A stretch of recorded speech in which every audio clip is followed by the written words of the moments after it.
James Suster with Ag Tire Talk here. I'm with David Graden, OE Account Manager for Michelin Agriculture. Thanks for being with us today. Yes, sir. Thank you for having me.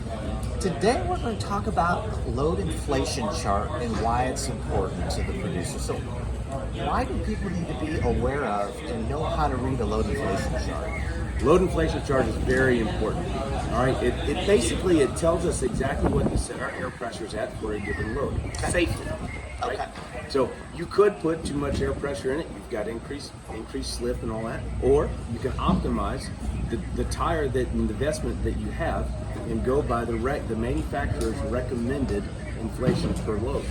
Excellent, excellent. So it depends on the load, and correct me if I'm wrong, David, but really for all intents and purposes, the air is what carries the load. It's not the tire, right? You're absolutely right. So the air chamber is what carries the load. With a reduced air chamber, you carry less load.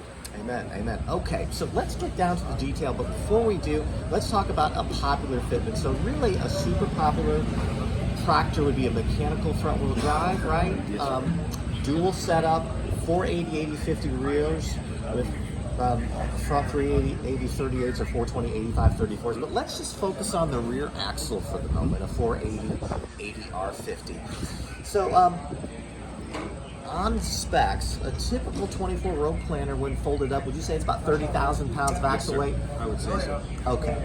So if I've got that set up with 30,000 pounds, and I've got a 480, 50, like how do I find the air pressure? Well, very basically, you take that 30-pound axle. You have to know what the axle load is at its maximum point, right? Sure. Yep. Worst case scenario. So going down the road, and at what weight, right? So that's your maximum weight, maximum speed. So put all that together, you got 30,000 pounds. You take 30,000 pounds, you divide that by 4. You always have to account for about 12% weight shift.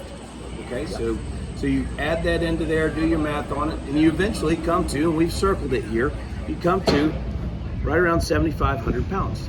So 7,500 pounds, let's say you run 25 miles per hour down the road with that rear pulled implement, 7,500 pounds, you're at 26 PSI on all 4 of those tires. Excellent. So really one point I think it's important to note is if I have a dual setup, a lot of manufacturers will mark 25 mile per hour dual, which in this particular case this data book has. However, if it doesn't have a dual setup, there's a calculation that has to be made. You just can't use it. It's a 12% reduction for your setup. Okay. You're right. Yes, just that one detail. Yeah, you're absolutely right. Yeah, so we do try and offer a little cheat there and give you the dual, but it's also an important reason why you should reach out to your local manufacturer's rep, because we have trained all of our reps to do the math for you. They scale your machines. We've trained them to do the math. They can extrapolate. If it doesn't come out to 7,500 PSI, but it's somewhere between, or 7,500 pounds, but somewhere between there, they can dial into exactly, maybe that's a 24 PSI setup. Excellent. So they can dial right into it. So let's dial down to brass tacks. If I'm a producer, would you recommend I use this book and say, hey, I know my axle weights, I think I've got everything dialed in. Okay, I look at the math, I'm saying, okay, it's 26 PSI.